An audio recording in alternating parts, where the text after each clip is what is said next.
Estamos de volta para mais um Cozinha do Lorenzato, um podcast de gastronomia. Eu sou Arnaldo Lorenzato, editor sênior da Vejinha, e a gente tem esse gostoso bate-papo semanal sobre o que rola de melhor do comer e do beber em São Paulo e também em outros lugares. Muito bem-vindos! Se nos primeiros passos profissionais ele negou a vocação familiar para vender carnes, foi com o açougue em forma de boutique que deu a grande virada em sua vida. Tudo começou com o The Bet Dry Age, que vende carnes maturadas a frio de maneira controlada num lugar bem improvável, uma rua escondidinha que sai da Marginal Pinheiros. Seu maior sucesso, o Quintal The Bet, fica justamente em um casarão nos fundos dessa rua. Esse novo negócio, surgido no ano passado e com uma explosão de público, que ganhou o prêmio de melhor bar de churrasco de Veja São Paulo Comer e Beber. Tenho o prazer de receber aqui no estúdio Rogério Bet. Muito bem-vindo. Muito obrigado. Uma honra, um prazer. O Quintal The Bet é um lugar único, sui generis, né? Como surgiu a ideia de montar um bar-restaurante naquele espaço? Aliás, explica uma coisa, como se chega lá, conta desde a Marginal, porque é um lugar escondido. Ali é um lugar bastante escondido, né? Bastante improvável, como você bem colocou, que surgiu naturalmente um dia que eu fazia dry age na minha casa ainda, né? Ali tem um bar, que é o Ilha das Flores, que é um bar super antigo, tem há 20 e poucos anos, e aí o proprietário do bar me pediu para ele experimentar um pedaço de dry age, e eu já frequentei esse bar há 20 e poucos anos atrás, e muito... depois de 20 anos, eu fui lá levar um pedaço de dry age pra ele e, batendo papo, surgiu a oportunidade de alugar uma loja que estava disponível ali do lado, que é onde eu açougue atualmente, né? Que é o seu primeiro negócio, que né? Foi o primeiro negócio depois de eu ter parado durante 15 anos, né? Minha família é do ramo de açougues, né? De 1920 até os anos 2000, mais ou menos, a minha família toda foi do ramo de carnes, açougues, frigorífico, etc. E aí, nesse período de 2000 a 2014, mais ou menos, eu fiquei no mercado financeiro, fazendo outras coisas. E aí, em 2014, que eu comecei a fazer o dry age na minha casa. E aí, mais ou menos em 2014, 2015, que aí eu voltei para o Ilha das Flores, né? A pedido dele para ele levar pelo Instagram, né? Na verdade, foi esse contato. E aí, voltei lá. E o proprietário falou, tem um imóvel aqui do lado, tá? E eu comecei a fazer alguns cursos lá, né? Assim, muito naturalmente, algumas pessoas me perguntavam se eu ensinava como fazer dry age e tal. Daí eu resolvi fazer um curso, e aí eu não tinha local para fazer, e eu pensei lá. E aí ele aceitou de fazer um curso lá do lado, né? Onde estava disponível o imóvel. Tava vazio. Tava vazio o imóvel, onde é o açougue hoje, né? E aí eu comecei a fazer curso, comecei a fazer uma série de coisas lá, e o dia que eu resolvi abrir um açougue, eu procurava outro local, procurava na região de Pinheiros, né? Procurava em outra região, porque ali não era realmente, como você falou, né? Uma região bacana para montar um açougue, né? Não é uma região nem questão de ser bacana, é uma região ali que não tem acesso fácil, você tem que chegar de carro. Sim. Não, é um lugar muito peculiar. Agora, quando você diz que você montou o seu açougue lá, isso aconteceu em 2016, a gente está falando só de 3 anos, isso, né? Você também fez um investimento alto ali, na época você divulgou que era de R$1 milhão para montar esse novo negócio na sua vida, né? Por que você escolheu ali? Enfim, você achava que ia ser viável? Não achava. Eu realmente estava procurando, né, um lugar mais óbvio, vamos chamar assim, que seria em Pinheiros mesmo, ou na região dos Jardins, alguma coisa nesse sentido, né? Então, mas por que você mudou? Qual foi essa mudança de eixo? Eu vou ficar ali do lado do Ilha das Flores, de frente para a Marginal. Interessante, porque eu comecei a fazer curso lá, né? Então eu aluguei uma diária lá e fiz um curso, depois aluguei outra diária e fiz outro curso, e lá tem um espaço ali na frente, então ficava gostoso, eu colocava a churrasqueira na rua ali, que é uma rua sem saída, e aí fiz um terceiro curso, aí fiz um quarto curso, e aí fiz um evento, e aí eu comecei... teve uma sequência Teve uma lógica. prévia, né? E aí quando eu decidi abrir, olha que interessante, quando eu decidi abrir um imóvel, alugar um imóvel para abrir o açougue, eu tava procurando em Pinheiros, em Jardins, e aí achei o imóvel que eu queria, negociei contrato, aquela coisa, meu primeiro imóvel, né, para abrir o açougue, super preocupado com isso e tal, e aí quando eu dei fechado no açougue, no imóvel, a dona do imóvel vendeu o imóvel. Aí todo frustrado, já estava fazendo o projeto e tudo mais, e já em paralelo fazendo curso lá no açougue, onde é o açougue atualmente, na Curumins. E aí um dia eu estava um sábado ali, muita gente já tinha ido lá em evento, Aí eu falei, quer saber, por que eu não faço aqui? Se aqui já era um lugar onde eu já estava ali trabalhando, sei lá, uns 2, 3 meses mais ou menos, ou 4 meses ali, eu falei, ó, que poderia ser interessante, né? Até porque era um imóvel pequeno, de um aluguel barato. Eu falei, quer saber, eu vou fazer um teste e vou fazer... E deu certo. Deu certo. E aí eu abri pequenininho e a coisa começou a acontecer. Mas o açougue não era tão pequeno, R$1 milhão para um açougue. Não foi esse valor todo, na realidade, né? Foi bem menos do que isso, né? Na realidade, eu vi que já saiu essa informação um tempo atrás, mas foi menos do que isso, mas teve um investimento alto, né? Comparado com o tamanho da loja. Eu com certeza acreditei no negócio, até porque eu já tinha uma demanda pela internet, eu comecei a vender da minha casa, né? Então, quando eu abri a loja, já tinha um certo faturamento, já tinha uma certa clientela, vamos chamar assim, né? Então, não é que eu abri do zero e a coisa começou a acontecer. Então, mas teve um investimentozinho que foi menor do que esse, mas teve investimento. Quem for ao açougue vai encontrar quais cortes? Ali, de maneira geral, a gente tem todos os cortes, mas o nosso foco acabam sendo cortes para o churrasco, né? A gente acabou se diferenciando nesse sentido, e os cortes do churrasco são cortes ligados, que a gente chama de cortes grill, são cortes ligados tanto ao traseiro quanto ao dianteiro do animal, né? O que é interessante com esses animais cada vez de mais qualidade, os cortes do dianteiro, que eram antigas carnes de segunda, se tornaram os queridinhos, né? Por exemplo, hoje um dos mais vendidos nossos é o shoulder, né? O arraquete, né? O flat iron, que hoje é talvez o corte realmente mais vendido, e é um corte que até pouco tempo atrás sobrava, né? A preço barato. Hoje falta e o preço aumentou bastante, né? Então, mas isso tem muito a ver com a qualidade dos animais que a gente consome, né? Então, a gente encontra cortes do dia a dia, mas o nosso foco são carnes para churrasco, e algumas delas, basicamente o contrafilé é o dry age, né, que é o maturado a seco. Explica para as pessoas que estão nos ouvindo, eu imagino que tem gente no Brasil inteiro, até fora do Brasil, a gente sabe disso. O que é um dry age? O dry age é um processo de conservação de carnes, né? Um processo de maturação de carnes. É um processo super antigo, é pré-geladeira, né? Que combinado ao controle de temperatura e umidade, você consegue controlar o shelf life, né? O tempo de vida da carne, né? Isso acontece muito semelhante com o queijo, né? A carne se controla com umidade e temperatura, né? Você pode ser um ou outro, então uma umidade muito baixa, ou quer dizer, uma temperatura muito baixa, você não requer umidade, né? Nesse caso, uma temperatura um pouco mais alta com uma umidade controlada, e por isso a gente não precisa de embalagem para ela. Então, naturalmente, a carne tem um controle de umidade somada à temperatura, somada à ventilação, que inibe o desenvolvimento, né, de bactérias indesejadas, né? Então, a carne ela vai maturando, igual um processo parecido com o queijo, né? Ela vai ficando cada vez mais macia, as enzimas e as bactérias naturais da carne vão quebrando as fibras da carne, só que como ela não tem embalagem e a umidade é reduzida, ela vai perdendo umidade e concentrando o sabor, né? Então fica uma carne macia, uma carne mais saborosa, e ao longo do tempo ela vai adquirindo um sabor mais amendoado, mais amanteigado, né? Uma carne embalada a vácuo, por exemplo, ela acaba tendo um sabor um pouco mais ferroso, porque ela está ali no saco com aquele não sangue, né, que é a mioglobina, então traz um sabor um pouco diferenciado. Então, a diferença entre um queijo fresco e um queijo maturado, mais ou menos. Lá no Quintal de Beth, que aliás eu tive nesse fim de semana e fiquei impressionado, porque inicialmente não tinham aquelas mesas da entrada, você tem ali no corredor, tá cheio de mesa. Quantas pessoas você atende aos sábados e domingos? Olha, num sábado a gente atende 1.500, 1.600 pessoas, num domingo 1.200, 1.300 pessoas, mais ou menos. Tudo isso. O que as pessoas pedem? Olha, acaba pedindo de tudo, né? Tanta gente, né? Graças a Deus, ali começou de uma maneira muito despretensiosa também. Aliás, você falou, ali começou de uma maneira despretensiosa. Explica, porque fica num casarão, na realidade, num casarão que tem um pátio, né? É uma casa esquisita, gente. Totalmente cafona. Que ela funciona bem como restaurante, ela é muito divertida, porque aí funciona bem, mas como casa, ela é estranhíssima. Por dentro é pior ainda.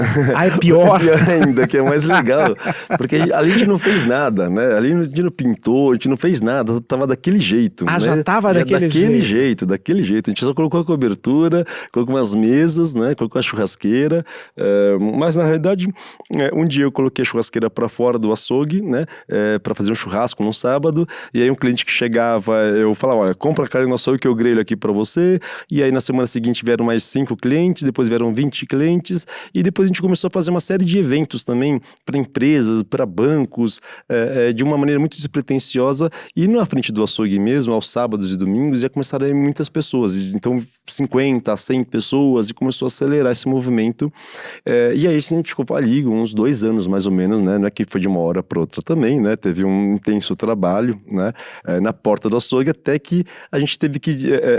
ficou pequeno lá e acabamos alugando a casa do vizinho, né? Que Mas a casa estava vazia? Estava vazia. Era um médico que morava com sua esposa lá, né? Então, uma casa que tem 1.000 e poucos metros de terreno, com 700 metros de área construída. E quando e ele ficava lá sozinho com a esposa, então era muito meio abandonado, tudo muito apagado lá. E aí eu resolvi que eu queria alugar um espaço da casa dele, que é o pátio, né? Depois de muita negociação, a gente acabou alugando a casa toda, mas eu só coloquei algumas mesas lá, que eu já tinha lá da frente do açougue, coloquei umas churrasqueiras. E de verdade, a gente, no início, a gente abria de sexta, sábado e domingo. Esse foi o projeto. Eu me lembro, eu quis até dar, você sabe que tempos atrás, logo que você abriu, eu fui até lá e fiz um vídeo, porque achei tudo curioso, né? O percurso de entrada, como ele estava se formando ali. Era um dia que eu não podia parar para almoçar, eu já tinha um outro compromisso, mas eu parei o carro para dar uma olhada. Era bem no comecinho. Que legal. E aí, assim, de verdade, a gente abriu, né? Quando a gente abriu as portas, no primeiro dia vieram quase 400 pessoas, né? E a gente estava preparada para umas 30 pessoas, talvez, né? E aí ali foi um baque já, né? Porque uma coisa, a gente já tinha feito vários eventos, né? Já tinha uma série de experiência, mas uma coisa é você estar preparado para uma coisa e receber outra quantidade, né? E desde esse dia, a gente, todo dia, é uma maluquice lá. Ou a gente abre de terça a domingo, né? Então, mais interessante que sábado e domingo, tem terça, quarta, quinta, sexta, que são bastante intensos também, né? Então, isso realmente, a gente nadou, né? Como se é o jargão do mercado durante muito tempo, até conseguir estabilizar um pouco a operação, e mesmo assim ainda a gente apanha muitas vezes. Uma coisa que me surpreendeu foi o público. Ele é muito jovem, tinha muita gente entre 25 e 30 anos. Claro que tem gente da minha idade, gente de idades variadas. É comum esse público jovem? Eles também são tranquilos, por exemplo, para dividir as mesas? Olha, é muito interessante, né? Porque a gente... São mesas coletivas, são né? mesas pra quem coletivas, não conhece são mesas coletivas. Debate, são mesas coletivas. São mesas coletivas porque elas nasceram coletivas, né? No começo eu tinha uma mesa. Então quem vinha comprar carne lá, grelhava uma carne e sentava naquela uma mesa. Depois eu coloquei 2 mesas. Então elas foram ficando coletivas naturalmente, né? Que tipo, o conceito de mesa coletiva é bacana. Tinha mais pessoas do que mesa, sentava na mesa, né? Quem estava ali, né? Então foi esse modelo. No começo algumas pessoas se sentiam constrangidas de sentar em mesa coletiva, reclamavam até, né, no Google ali que é constrangedor e tal, mas depois as pessoas foram entendendo, né, porque a gente se propõe a fazer uma coisa muito simples, né, porque comer churrasco é muito, ao mesmo tempo que ele é uma coisa muito simples, ele é uma coisa muito complexa, né, socialmente inclusive falando, de você reunir a família, reunir os amigos. Então ali, você falou, realmente tem muitos jovens, mas tem muita família, né, desde bebezinho de colo, né, no meio daquela fumaça, daquele calor e tal, até vovó, né, bisavó, gente mais velha, que vem e que faz questão de estar com a família, né. Então acho que a grande sacada do quintal é que é uma forma de você, muita gente não tem uma churrasqueira na varanda, não tem um espaço para sair e reunir a família, reunir os amigos de uma maneira simples, como é na própria casa, e comer uma carne gostosa, tomar uma cerveja legal, uma bebida legal e passar uma tarde agradável, né. Então lá é muito mais que somente comer um pedaço de carne, né? No açougue, você disse que a venda maior é de raquete, né? Do dianteiro. No restaurante, o que vende mais? Qual o corte mais pedido? Lá também a raquete é uma das mais pedidas, né? O dry age, né? Apesar de ser o corte mais caro, ele é um dos mais pedidos, até porque muitas pessoas conhecem a gente pelo dry age, que a gente acabei sendo um dos pioneiros, né? Não fui o pioneiro, o pessoal do Dinhos já fazia algum tempo, né? Mas eu comecei na minha casa assim, muito despretensioso mesmo, né? Então, isso acho que foi o que trouxe o interesse das pessoas para o assunto, né? E aí as pessoas ainda têm o interesse de conhecer qual que é, porque muita gente nunca experimentou, não sabe como que é o sabor e tudo mais. Você pode descrever que sabor é esse? É um sabor de carne, né? Na verdade a gente vende... Sabor de carne com sabor de carne, viu, gente? de ó, carne. Vocês estão ouvindo, não fui eu que disse muitas pessoas... A carne que o Beth, o Rogério, que ele não é dele, depois a gente fala sobre isso, o Beth vende, tem sabor de carne. Então, quando você não vai encontrar com sabor outra coisa. Exatamente, porque muitas pessoas imaginam que vai ter outro sabor, né? Mas é um sabor de carne, de fato. Né? Mais acentuado. Né? Mais acentuado, mais concentrado, né? E o que acontece é que a gente matura de 30, 60 e 100 dias mais ou menos, né? Cada período você tem aí um sabor característico. Com 30 dias, a carne fica macia, né? Uma textura mais amanteigada, né? Só que ela fica um sabor um pouco mais concentrado. Fica uma carne saborosa que você parece que, nossa, tem um tempero especial, mas não tem tempero nenhum. É o próprio sabor da carne. Com 60 dias de maturação, ela fica também super macia, só que ela já começa a ter um sabor mais amanteigado, mais amendoado. Você come a carne vai sentir bem esse sabor. E com 100 dias, aí já é um sabor bastante mais intenso, né? Assim como um queijo, que você come um pedaço só, você já entende toda a complexidade do sabor, né? Aí cada dry oscila de uma pessoa para outra, porque tem alguns que puxam mais pro queijo, outros mais assim. Eu acredito que o nosso dry age, ele é um pouco mais suave, né? Então, uma carne que ela combina um sabor amanteigado, sabor amendoado, e por ela ter menos água, né, menos líquido, ela acaba tendo um sabor de o maillard, né, que é um pouco da gordura, um pouco mais acentuado. Então, é uma carne que une com 30 dias sabor, suculência ainda ela tem, e maciez. Então, eu acho que é o auge de uma carne de que a gente espera, eu acho. Tenho certeza que quem está nos ouvindo tem clareza agora dessas nuances de sabor que a carne tem e como ela vai envelhecendo. Exato. Agora, eu vi lá as pessoas comendo muito hambúrguer. Elas comiam duas coisas. Sim. Que eu vi que sai muito hambúrguer. Precisa visualizar muita gente jovem. E tem também uma panelinha redonda que tem uns buracos, que é aquela panelinha de louça que se faz escargot e vem o queijo. O queijo, né? Então, que da onde surgiu essa ideia de fazer o queijo dessa forma, enfim. E por que sai, quanto sai de hambúrguer? Eu fiquei curioso. Hambúrguer, assim, por unidade é o nosso carro-chefe, né? No faturamento não. É o carro-chefe? Por unidade sim, não por faturamento, né? Porque o hambúrguer a gente tem um preço mais barato, sim, naturalmente, né? E o hambúrguer, ele é muito gostoso por dois motivos. Porque ele é barato, né? É mais barato, né? É interessante que a carne, quando a gente vai comer carne, principalmente uma carne grill, né? O importante comer também é a gordura. Se a gordura estiver bem douradinha, né, na quantidade correta, você vai sentir muito mais sabor da carne do que propriamente comendo, né, ignorando a gordura. E quando a gente faz um hambúrguer, a gente moe o hambúrguer junto com a gordura. A carne com a gordura. Então a pessoa, sem perceber, né, ela está comendo aproximadamente 20 a 25% de gordura. Então quando você come uma carne boa, com uma gordura saborosa, bem feitinha, ela realmente dá um sabor muito mais intenso do que somente a carne, como eu falei. Então o hambúrguer ele traz um sabor diferenciado, que o dry age já é mais diferenciado, a gordura dá um sabor mais, um tempero adicional, e ele é um hambúrguer muito simples, porque ele é só carne e queijo, mas parece ter um sabor especial. E o pão também então, traz um complemento bacana. Então o hambúrguer realmente hoje a gente vende ali, se eu não me engano, entre Quintal e Açougue são uns 30 mil hambúrgueres por mês, mais ou menos. 30 mil mês. Só ali no Quintal e no Açougue, Depois da premiação, né, de ter ganhado, a Quintal The Best ter ganhado o título de melhor bar churrascaria da cidade, mudou alguma coisa? Esse prêmio da Vejinha ajudou a ampliar esse público? Aquelas mesas que estão no corredor vieram depois do prêmio? Como é isso? Trouxe um movimento maior, sim, né?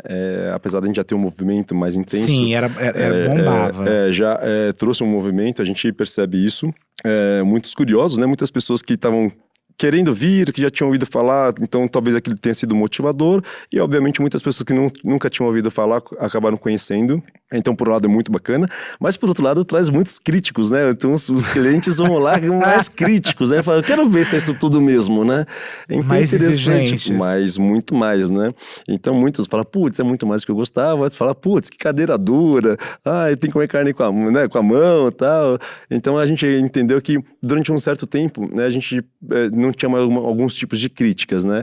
Porque as pessoas já entendiam o lugar, né? E quando teve o prêmio da Vejinha, a gente recebeu algumas críticas recentes, assim, que eram mesmo críticas antigas, sabe? De meio que, não desavisados, mas pessoas que talvez não entenderam ainda qual era o lugar. Mas é interessante, foi bem bacana pra gente, com certeza. Você tem sócios lá, investidores? Sim, eu tenho sócio, eu tenho um grupo de investidores, né? Que é um fundo que é sócio já há quase 2 anos, né?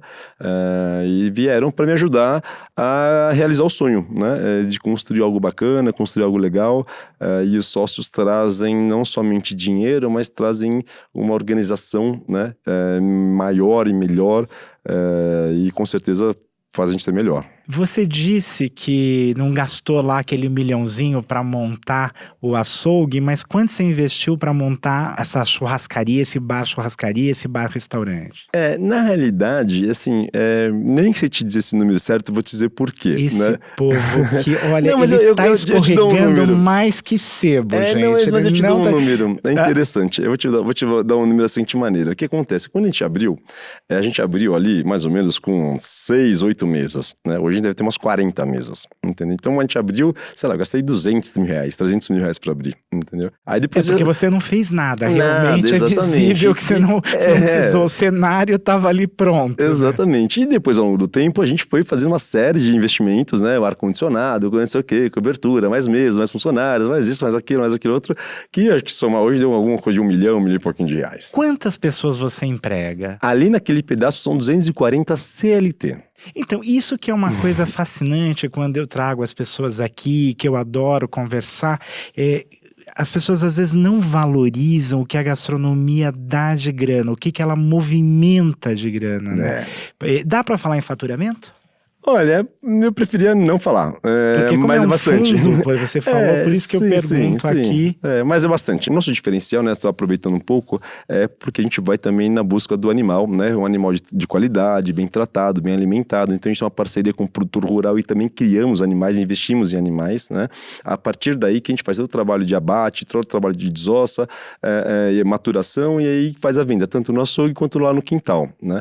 Então a gente somos um grupo já que faz a cadeia como um todo e conseguir fechar esse ciclo, realmente eu fico muito feliz porque poucas pessoas conseguem fechar um ciclo como esse e já crescendo um volume importante, né? Porque é difícil você conseguir comprar um animal lá na fazenda, lá no Mato Grosso, em São Paulo, no Rio Grande do Sul, conseguir fazer o abate desse animal, conseguir vender todos os cortes desse animal na mesma velocidade, no preço, perfis de clientes diferentes, mercado food service, etc., numa velocidade para você comprar 1 quilo de picanha eu tenho que gerar outros 100 quilos de carne, né? Então, a gente preferiu ou acabou seguindo o caminho mais difícil, que é fazer todo esse ciclo, e eu acredito que isso nos tornou a gente um diferencial, né? E por isso que a gente consegue cada vez mais subir a régua sobre o ponto de vista de qualidade de carne, que a gente consegue ter a procedência do animal cada vez mais detalhado. Então, a gente tem aí um faturamento muito maior do que somente aquilo que a gente vê no quintal, ou que vê no açougue. A gente tem um e-commerce que funciona super bem, né? A gente está abrindo agora o Shake Burger, a gente vende pro food service, a gente vende para supermercado, a gente tem parceria com Carrefour, com Natural da Terra, com Italy, né? E a gente acaba vendendo aí para algumas grandes redes de supermercados e açougues que muitas vezes você acaba nem sabendo, porque a gente tem todos os cortes do animal, do pescoço, a picanha, o filé mignon, ao coxão mole, coxão duro, patinho, alcatra, lagarto. Então são muitos cortes, né? E você conseguir um slot num frigorífico para fazer o abate, um slot numa desossa para conseguir fazer essa desossa com CIF e distribuir para o Brasil, é bastante complexo. Então, hoje a gente tem aí uma operação bastante robusta, né? Restaurantes são 30 mil clientes que passam por mês no quintal, né? No açougue são 4, 5 mil clientes mais ou menos. No e-commerce a gente faz mais ou menos 2 mil entregas. No Rappi a gente faz mais ou menos 3 a 4 mil entregas com o Shake Burger. São mais ou menos 800 animais abatidos por mês. Então, assim, são 240 funcionários. É bastante coisa, né? Eu queria voltar um pouquinho na evolução do açougue, né? Qual é a diferença entre o Debete Dry Aged e o açougue que foi aberto pelo seu avô, né? Que eu não sei o nome, você vai me contar agora, que é chamado Nosso Açougue. Isso. Né? Qual é a evolução? Como você vê esse caminhar? Muitas semelhanças, né? E eu acho que começou meu bisavô, na realidade, em 1920. Bisavô? Bisavô em 1920, depois meu avô continuou. De 1920 a 1970, mais ou menos, foi meu bisavô e meu avô com os irmãos, a minha avó, a minha família toda, meu pai, minha mãe com meus tios, meu pai depois. Então, era um açougue muito pessoal, muito familiar, que atendia a vizinhança, né? Na Bela Vista. Na Bela né? Vista. Começou no centro, depois na Bela Vista. Perto do Baço, então. Perto do Baço, lá da 13 de Maio, minha família toda. toda super amigos, o Marcos, a Tati, né? Super, super queridos e super... O Bassi, ele veio depois, né? O Bassi, se não me engano, ele é dos anos 70, né? Alguma coisa exato. assim. Minha família é um pouco antes, mas eles são super... meu tio, que era super açougueiro, era super contemporâneo e amigo do Marcos, né? No qual ele foi o grande fundador do que nós vemos, que eu vivencio hoje, é o que o Marcos começou tempos atrás, né? Apesar do meu bisavô e meu avô ter um açougue de qualidade, que cuidava das francesas, né? Aqui no interior de São Paulo, como minha avó dizia, tinha a paixão pela carne de qualidade, mas não tinha a sofisticação que a gente acredita que a gente acaba conseguindo hoje, né? Então era uma coisa por paixão, que eu tenho muito hoje, foi que isso que começou, acho que o grande valor que eu comecei a fazer aquilo que eu gostava, não aquilo que eu precisava, né? Então essa é a grande semelhança. E hoje eu acho que a gente tem uma visão mais clara da cadeia, como do processo de fornecimento de carne, de investimento em tecnologia, que muita gente acaba não conhecendo, porque a gente acaba fazendo para conseguir gerar esse processo todo, mas tem muitas semelhanças e eu acho que renovação, né? Tá sempre buscando o melhor, seja do ponto de vista de atendimento, como de matéria-prima, o que não é muito fácil. O seu tio, o Renato, foi dono da Rede Flórida, que chegou a ter 38 endereços e depois desapareceu. Exato. Qual a importância? Porque era uma linha muito mais popular nesse caso, era um atacadão, né? Na realidade é interessante. Nos anos 70, quando o meu tio abriu a Rede Flórida, né, começou com um açougue, o açougue naquele momento já estava ficando cada vez mais feio, né? E aí ele abriu a primeira Flórida, transformando a Flórida num açougue bonito, né? Então ele foi um cara que... As pessoas uniformizadas, bonitinho açougue, não sei se vai lembrar, rosa, todo mundo bonitinho, carne de primeira, que naquela época tinha carne de boi, carne de vaca, e carne de primeira e carne de segunda. Então ele eu falei no atacado porque foi uma rede, né? Foi uma rede. Então, mas naquele momento ele foi uma rede que deu uma melhorada na qualidade da carne e que durante muitos anos, né, uns 20 anos mais ou menos, surfou a onda de carne de qualidade, tanto que abriu 38 açougues, como você falou, nos bairros nobres de São Paulo, Jardins, Moema, Itaim, enfim, Perdizes, vários bairros, mas que não tinham a concorrência do supermercado. Que naquela época, dos anos 70 e 80, o açougue era horrível no mercado, né? Então ele tinha qualidade e não tinha concorrente. E que interessante hoje, olha só, eu me lembro, eu tenho 41 anos, né? Um senhor, minha gente, vocês não têm ideia. É tão ruim falar diante de pessoas mais velhas que a gente tem 41 só. Mas é verdade, porque há 30 anos atrás, em 1986, quando teve o Sarney, né, nós estamos vendo de uma coisa interessante, né, da época do Sarney, o boi que subia de preço, etc. Plano cruzado, né? Eu me lembro disso muito, né? Eu era pequeno, mas eu me lembro disso muito, né? E hoje a gente está vivendo a mesma situação. Mas o que aconteceu foi que o açougue não evoluiu, né? E o supermercado tomou conta do mercado de carnes e a gente acabou vendendo uma parte dos açougues e fechando outra parte. Aliás, ser açougueiro não era nada glamuroso. Teve essa novela do meu querido amigo Valcir Carrasco, aliás, colunista aqui da Veja, incrível, fala muito de comida e que tinha filha que não gostava da mãe boleira. Não era, você declarou isso, inclusive, que não era glamuroso ser açougueiro. E você acabou indo para o mercado financeiro. E o que te deu o salto? Eu quero trocar o terno pelo jaleco e pelo avental. Olha, também foi muito natural. Acho que essa é que aconteceu. Eu sou muito empreendedor, né? Então sempre muito farejava as coisas, mas eu sempre fui muito apaixonado por açougue. Desde pequeno, como a minha filha comigo hoje vai trabalhar, eu ia com meu pai. Eu sempre fui açougueiro mesmo, sabia desossar, sabia abater um animal, desossar, empacotar, fazia tudo realmente. Com 12, 13 anos de idade, eu era realmente bom de faca, né? Eu adorava isso. Olha, se ele é bom de faca, eu não sei, mas de papo, minha gente, eu era. mas eu adorava, porque eu vivenciava isso, né? No açougue realmente eu gostava. E aí, quando eu cresci, fiquei com 17 anos mais ou menos, e os açougues iam muito mal, né? Então foi aí que eu comecei a ajudar mais e eu já fiquei meio triste, né? Porque eu vi aquela situação da família toda sofrendo e tal, e foi quando eu entrei na faculdade.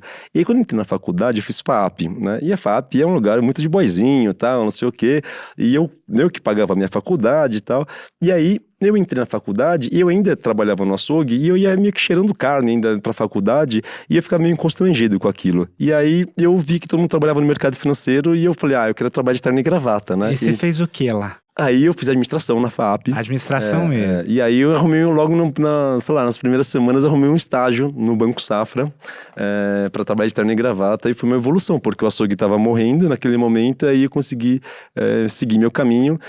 E também o que aconteceu que, infelizmente, depois de um ano mais ou menos que a gente fechou os açougues, meu pai veio a falecer. Então, realmente, o açougue foi uma coisa que eu, em tese, né, até então tinha colocado uma pedra em cima desse assunto, porque sempre que eu me lembrava, me entristecia, né?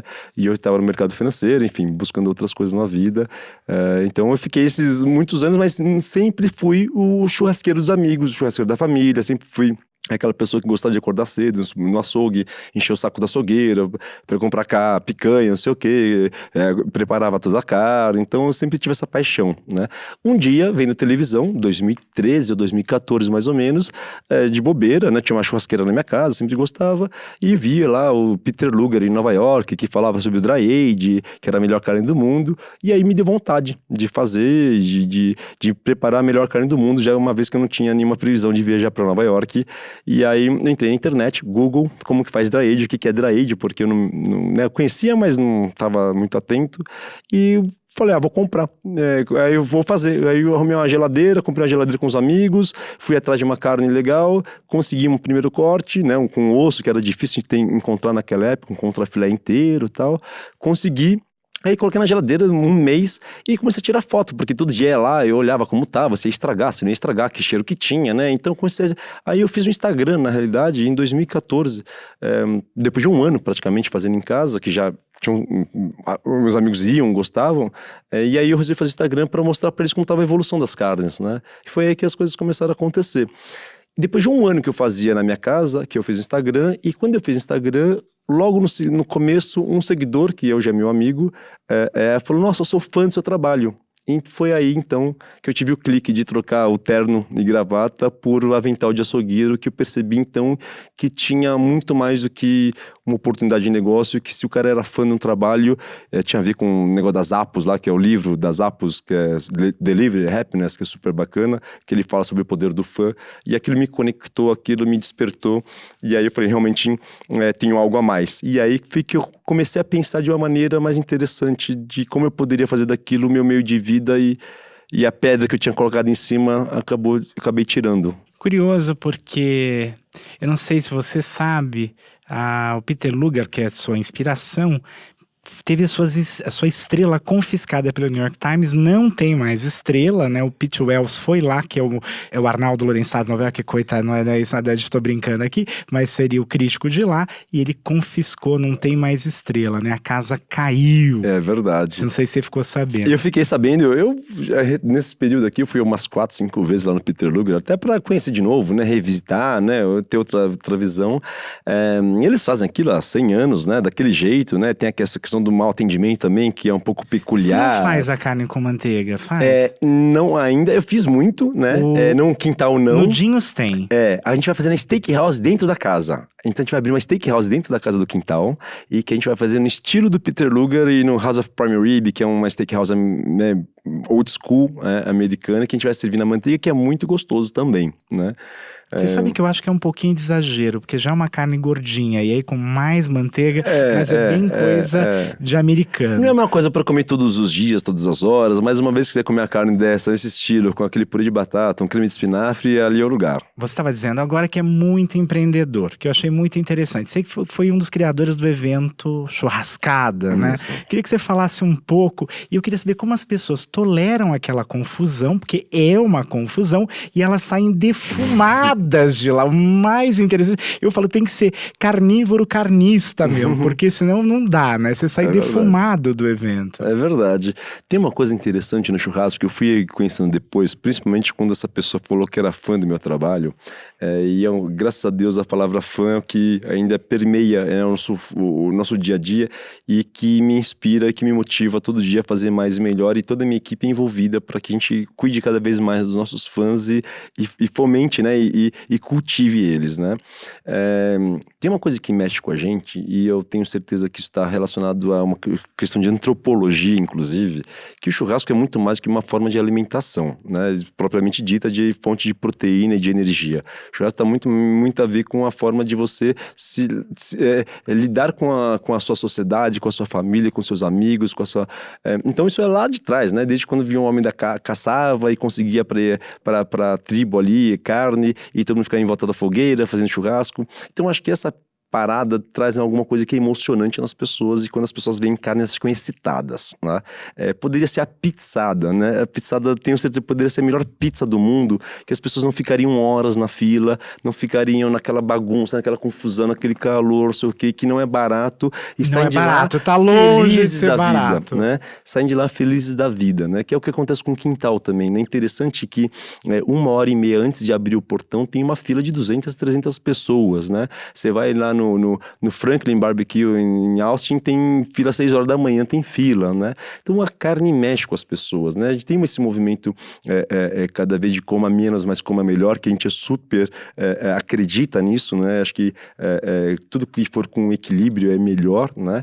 Então quando as pessoas são apaixonadas por comer uma carne, reunir a família, passar uma tarde gostosa, com criança, com um avô, toca funk, toca rock, toca reggae, tem cerveja, tem uísque, tem tudo, né? Só não pode ter gente chata, né? Eu acho que esse é o grande segredo do sucesso. Então, no churrasco, ele é muito mais do que eu brinco que é alimentar a alma, né? E tem gente que é apaixonada, tem gente que é louco por um pedaço de carne, tem gente que é alucinado, né? Então, acho que esse é o segredo. E a gente tem, por exemplo, um grupo no WhatsApp de clientes, né? Já há 2 ou quase 3 anos, que o grupo chama Loucos por Churrasco. A gente fez há 3 ou 2 anos atrás, eu postei no Instagram e tem 250 pessoas que são as mesmas há 2 ou 3 anos, e virou um grupo de amigos que se reúnem no Brasil inteiro para fazer churrasco, para compartilhar bons momentos e etc.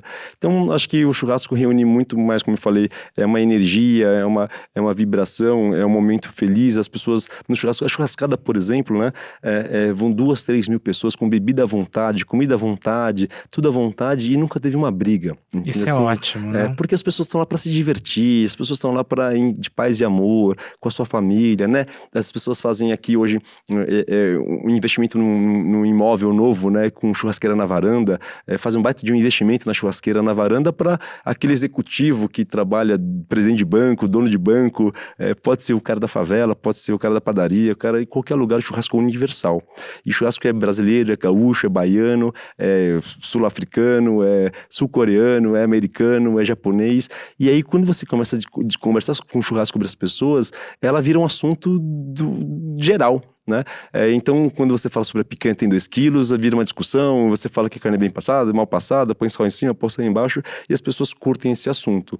Então, acho que o churrasco é algo que transcende a alimentação, né? Por isso que as pessoas ficam tão malucas e a churrascada funciona daquela maneira. Você falou de fãs no Instagram, eu recebo muita mensagem inbox, as pessoas pedem muitas informações, perguntam muitas coisas. Eu achei muito interessante essa história, esse contato que a gente acaba estabelecendo com pessoas que a gente não conhece, mas que têm a gastronomia como algo em comum. Eu queria saber de uma outra coisa. Como foi fazer TV, o tal do BBQ, Brasil Churrasco na Brasa? Aliás, um dos únicos programas que eu não fui convidado para participar, acho que não me viram com cara de churrasqueiro para julgar nada. E como foi? Você fez uma temporada só? Eu fiz uma temporada, acho que não gostaram de mim também, que não convidaram para a segunda temporada, né? Foi por isso, você acha? Eu acho, não me convidaram. Mas fazer TV é uma coisa impressionante. É muito engraçado. Comigo foi muito maluco também, de novo, foi muito natural, né? Porque um dia eu tava lá, tava abrindo o açougue ainda, nem tinha aberto. Um dia me ligaram, olha, aqui do SBT, a gente queria fazer um teste com você e vem aqui. E aí eu fui lá, e era o Bertolazzi, por acaso eu tinha conhecido ele há pouco tempo. E olha, você vem aqui e faz uma carne aí, grelha, fala sobre a carne e tal.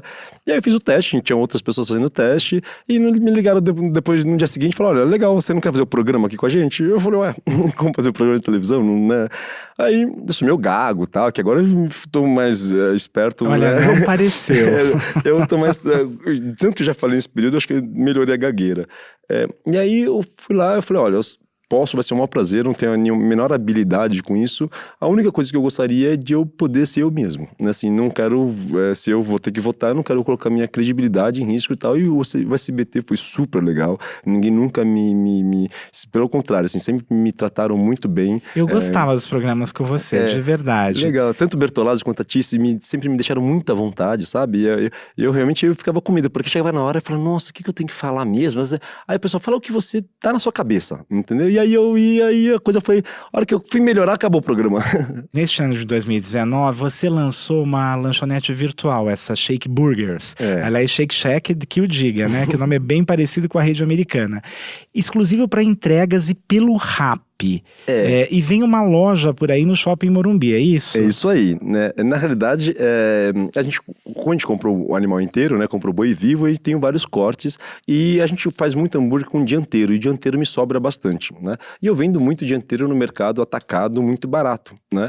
Aí eu falei, quer saber? Em vez de ficar vendendo barato no mercado, eu mesmo vou vender barato para mim mesmo e montar uma hamburgueria, que eu já vendo bem um hambúrguer, mas eu preciso ter volume, né? Então eu vou vender barato esse hambúrguer, que é gostoso, mas ele não é um hambúrguer feito nas mesmas proporções que a gente faz o dry age, tem uma mais velocidade, mas é do mesmo animal.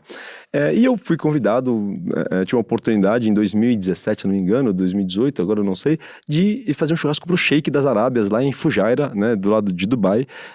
E fui lá, foi super legal, fiz o churrasco para ele, ficamos amigos até, ele veio aqui no Brasil, comeu churrasco na porta do açougue ainda, nem tinha um quintal, mas olha que interessante, né? O Sheik e sua comitiva na porta do açougue, num estacionamento, sentado numa mesa coletiva, comendo churrasco, né? E o Sheik, as pessoas talvez não saibam, mas não só o cara mais rico, mais poderoso, dono do poderoso religiosamente e de questão de governo, né? Então foi muito interessante. E eu fiquei com aquilo na cabeça e com certeza o Shake Shack era uma referência bacana. O nome é muito semelhante, é claro que é outra coisa, é Shake. Não, mas a proposta no final das contas é a mesma coisa, de fazer um hambúrguer simples, barato, gostoso, né? E o Shake Shack, pô, eu adoro o Shake Shack. Apesar do Five Guys não me motivar muito, mas sou fã do Shake Shack, In-N-Out, Five Guys, todos esses caras, Whataburger. E comi muito hambúrguer por aí, já vejo muito ultimamente para aprender. E o Shake surgiu naturalmente, pô, eu tava no Shake, e foi realmente uma brincadeira com Shake Shack, com Shake, então foi uma... E por que um restaurante virtual primeiro? Na realidade, a gente já imaginava abrir a loja, né? Só que a gente gosta de começar pequenininho. E aí teve a oportunidade de fazer uma parceria super bacana com o Rappi. São seus sócios? Não, o Rappi não. O que a gente fez? Eu tenho uma churrasqueira dentro do açougue, que o açougue tem mais movimento de final de semana, né? Sexta, sábado, domingo. De quinta a domingo é o maior movimento, né? Segunda, terça e quarta é muito fraco o movimento no açougue. E eu falei, quer saber? A gente vai abrir essa hamburgueria, vamos fazer um teste, a gente começa pelo açougue, nas horas vagas que o açougue tá com pouco movimento, a gente liga o Rappi lá e funciona, e a hora que começa o movimento a gente desliga. Foi uma forma de aproveitar os funcionários, estavam ali à disposição, a estrutura, e a gente começou, só que começou a bombar e começou a atrapalhar o açougue, então dá uma baita confusão agora, porque tem mais movimento que a gente consegue atender. E agora, dia 18 de dezembro, se os nossos empreiteiros permitirem, a gente inaugura a nossa primeira lojinha, que é também super pequenininha, 48 metros quadrados, ali no Shopping Morumbi, mas também estamos super animados, porque tá bem gostoso. Olha, modéstia à parte, eu vim pra cá correndo comendo um shake e eu tô viciado. Eu acho que o shake mais gostoso que o do Debete. É 1/3 do preço, eu acho mais gostoso. Nós vamos agora para a nossa sessão Fast Food, a sessão de perguntas rápidas para respostas ainda mais rápidas. Com tanta gente criando storytelling falsos para fortalecer marcas sem tradição, como é ser neto de um açougueiro? Agora é legal que eu tenho o maior orgulho da minha história, da minha família, e eu fico feliz da vida que hoje está sendo valorizado. E você tinha antes? Sempre tive, mas já tinha uma certa vergonha. Quando eu falava que meu pai era açougueiro, eu tinha certa vergonha. Você costumava dizer que até os 18 anos viveu dentro de um açougue. Como foi a transição? Agora o contrário, como foi vestir o terno? Pra mim foi lindo, porque eu vivia no açougue, nos últimos anos estava muito decadente o açougue, né? Então não entrava cliente, a gente estava naquele momento ruim. E aí de uma hora para outra você entrar num lugar de terno e gravata, aquelas mesas de operações, aquele monte de gente, aquilo foi para mim um impacto que eu falei, uau. Neste ano, a Vejinha Comer e Beber elegeu o melhor restaurante vegano. Apesar dessa mudança de hábito de gente que não come produtos de origem animal, nem usa no corpo, roupa, nada disso, né? Você acredita que as pessoas continuem muito carnívoras? Eu acredito que existe cada vez mais um consumo seletivo, né? Consome menos, mas consome melhor. Está tendo uma reavaliação e para nós, quanto melhor as pessoas prestarem atenção nisso, melhor, porque vão querer comer qualidade. Você come carne todos os dias? Não todos os dias, mas eu como bastante e não tenho problema nenhum. Se eu puder não comer, eu não como mesmo. E como os legumes são deliciosos e sou fã da nossa tábua de legumes. O que eu mais como hoje é a tábua de legumes. Eu estive no Quintal de Beth nesse fim de semana e a maminha veio perfeita. Aliás, a carne mais barata do cardápio. E eu pedi um dry age individual. Veio fora do ponto. Quantas vezes as carnes saem fora do ponto no Quintal de Beth? Olha, se você olhar numericamente bastante, se você olhar percentualmente, muito pouco. Né? Então, sempre para pensar assim, de repente num dia vem 20, 30 fora do ponto, você atendeu 1.500 pessoas, então é muito pouco, né? É claro que quando vai alguém especialista lá, dá errado, mas acontece sim. O ponto da carne é uma questão muito de discussão, mas acontece e a gente resolve. Passou, tava assim. Mas o pessoal trocou? Trocou. Ah, que bom. Trocou, porque, não, eu indiquei. Dry age, principalmente, né, de verdade, o dry age não é ruim ele comer mais bem passado. A gente até sugere, quando o cliente vai comer bem passado, pedir outra carne que fica melhor e mais barato. Você sempre diz que não aguenta mais os restaurantes tradicionais e menos ainda as degustações. A informalidade é tudo? Eu acho que a simplicidade é tudo, né? Acho que simples é o mais difícil, né? Eu acho que esse é o ponto, né? Ir direto ao ponto, tirar as embalagens e focar no produto. Pra mim é isso, né? Claro que o mise-en-scène é legal, é gostoso, mas as pessoas acabam se preocupando com todo e acabam esquecendo o principal. Quais são os churrasqueiros, eu digo donos de restaurantes, de respeito da cidade de São Paulo e do Brasil? Ah, poxa, vários, né? Desde aquele cara do Harry Kozer que fez um império, né? A família Bassi, que é incrível, o pessoal do Underdog que arrebenta, o Jefferson Finger do Babacô que destrói. Eu pago o pau para vários, né? No Brasil tem vários e as pessoas não sabem o quanto é difícil. Por que o nome artístico de Beth? Porque Beth é meu sobrenome, né? Eu sempre fui conhecido como Beth na escola, sempre teve uma brincadeira de Beth feminino, né? E Beth italiano. E aí eu comecei a procurar no Instagram, quando eu resolvi fazer o The Beth, o Instagram Beth já não tinha mais, e eu ficava enchendo o saco do De Braga nos Estados Unidos, que é um cara que faz dry age, muito conhecido, e ficava me mandando e-mail para ele. E aí o meu sonho era trazer o De Braga pro Brasil. Aí eu falava pra ele, vamos fazer um The Beth então aqui no Brasil. Aí eu não tinha o Beth, eu coloquei o D e aí pegou e funcionou, não sei, deu certo. Deu pra ficar rico? Ainda não, a empresa vai muito bem, graças a Deus a empresa é porrada, a empresa cresce semanalmente, mensalmente. O acordo com os meus sócios são 5 anos de investimento, então eu vivo do meu salário, né? Acho que essa é a grande beleza também. Eu não tenho tempo eu tenho focado no meu trabalho, no meu dia a dia, e espero um dia ficar rico sim, né? Com certeza a empresa é rica hoje, a empresa tem caixa para poder fazer os investimentos que a gente quiser, as loucuras que a gente acreditar, mas a gente é bastante conservador no final das contas, mais do que parece. Agora nós vamos para a nossa sessão mais gostosa, receitinha. Qual é a receita do churrasco perfeito?